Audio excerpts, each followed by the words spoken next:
And we're back with The Longest Journey. So, you'd think after reading those two books, there wouldn't be anything else to read, but there is. Oh, sorry. It's you again. Yeah. Could I see some? Oh, sir. I'd like to read.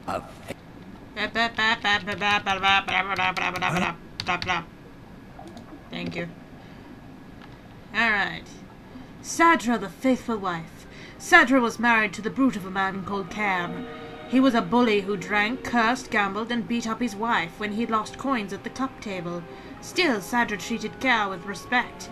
And Care, she fed him when he was hungry. She made his bed and washed his back, and laid down with him when he told her to. She never complained of her hardships to anyone, even though some days she woke up with bruises all over her body. Despite her husband's treatment, Sadra was a beautiful one, with lovely dark hair and green eyes, and men would admire her when she'd go to market or for food or the town.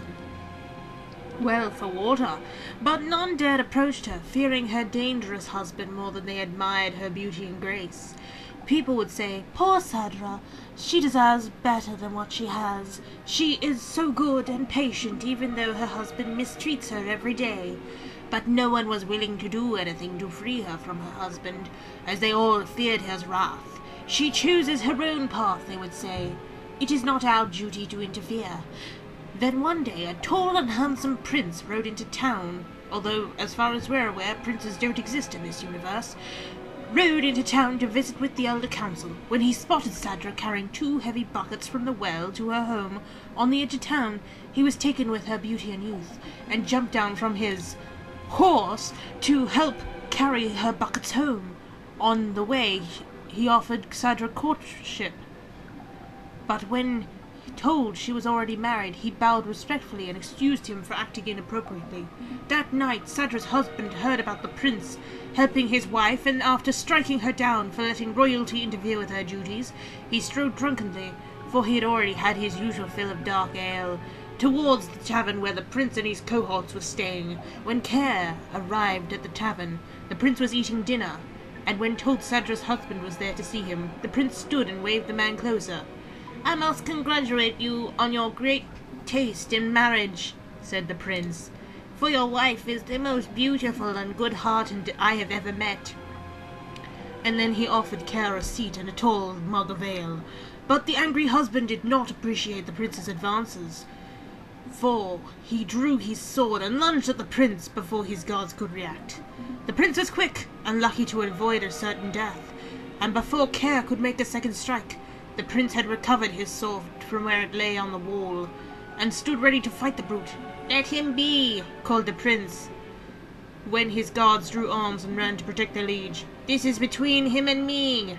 Smiling briefly, he nodded his head to Care and stood to attention. Obviously his skill with the sword was formidable. Care, a coward at heart, knew that if he fought fairly he would surely die, and he sheathed his sword but loosened the knife he tucked up his long sleeve. "My pardon, my prince," said Care. "My love for my wife is such that I was blinded by jealousy. I offer you friendship and apologies."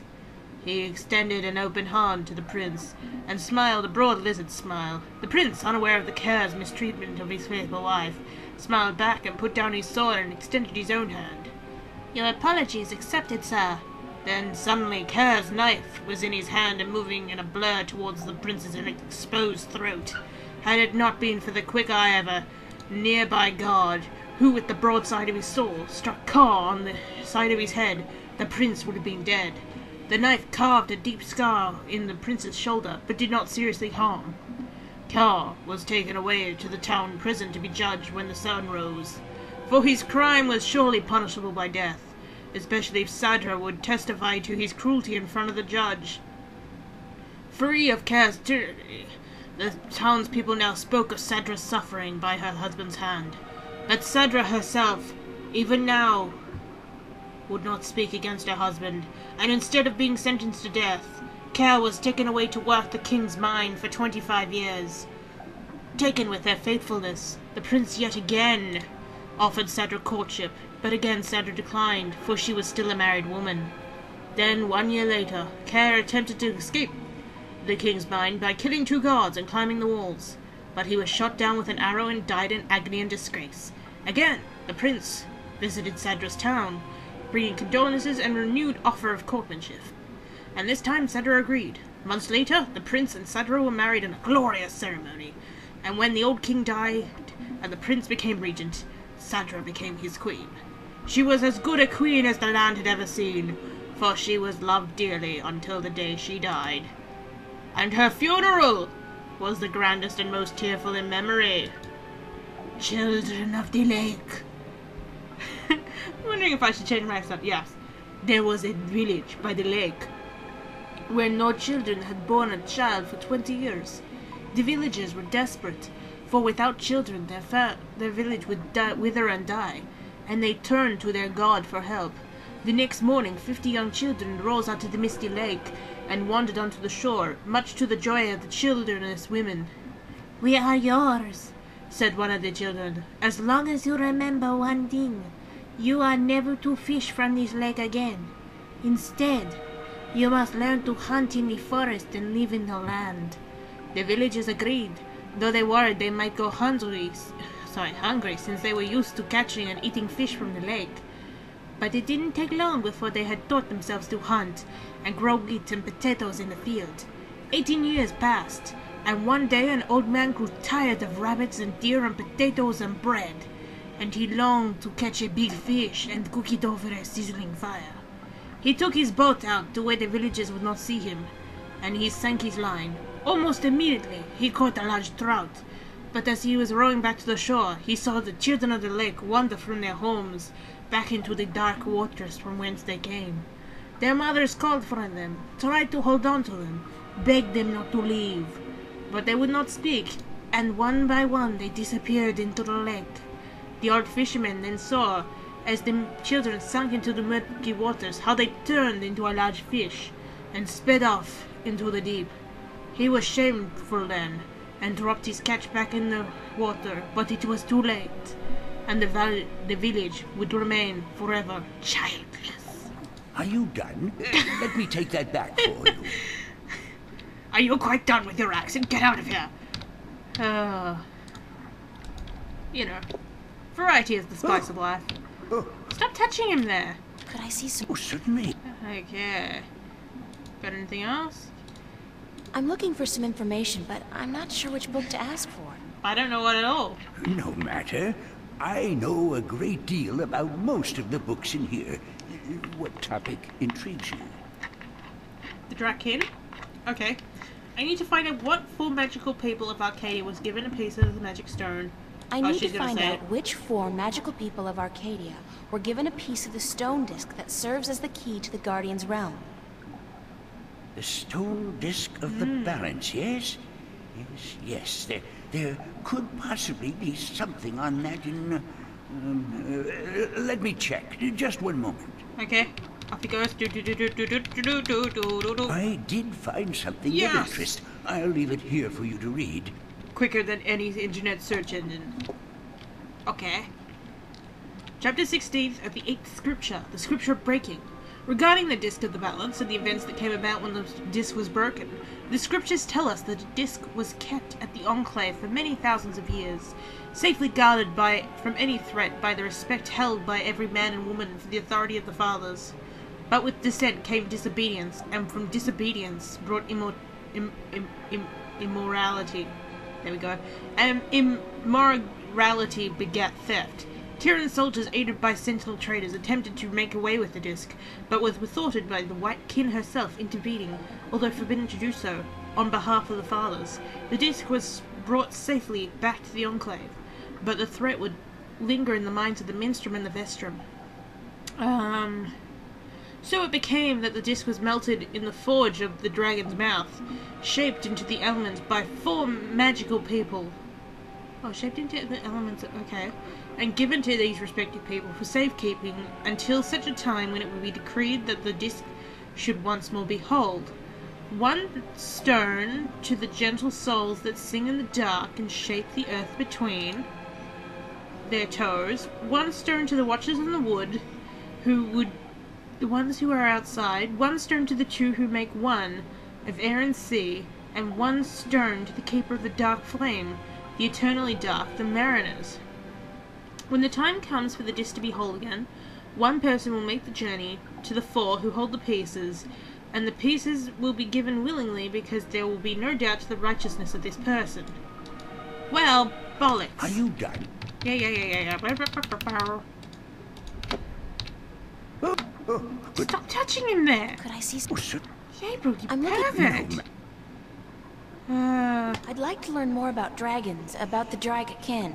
Tuckins. Oh, yes. Yes, We have yes. some wonderful books on that topic. See Sweet. here.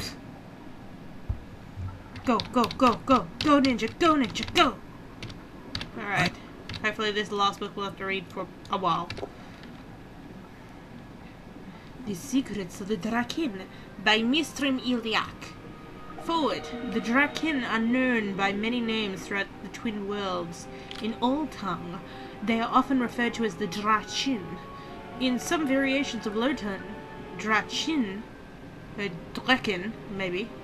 In the Southlands, the word Drachin, okay, refers specifically to the winged lizard shape traditionally associated with the kin.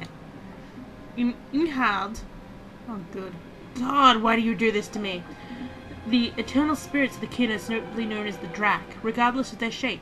In Stark, most culture refer to the kin as dragon, Dragi, Drachin, Dragon, though this refers to the winged lizard-like shape and not to the spirit inhabiting the shape.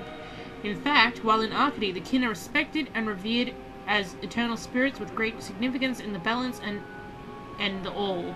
In Stark, the kin are mostly creatures of mythology and fairy tales. However, in some Stark legends and scriptures, notably the Christian Bible, the name dragon is associated with the forces of evil, and thus the religious connotations do seem to have carried over in some distorted form. Who or what are the Draken? Why not ask who is the creator, or what is the all? Questions thus asked will remain in perpetuity, unanswered, for they are all in truth unanswerable. To condense all knowledge in the Creator into one answer is futile, as any attempt to define the all without describing every single element that makes up the all.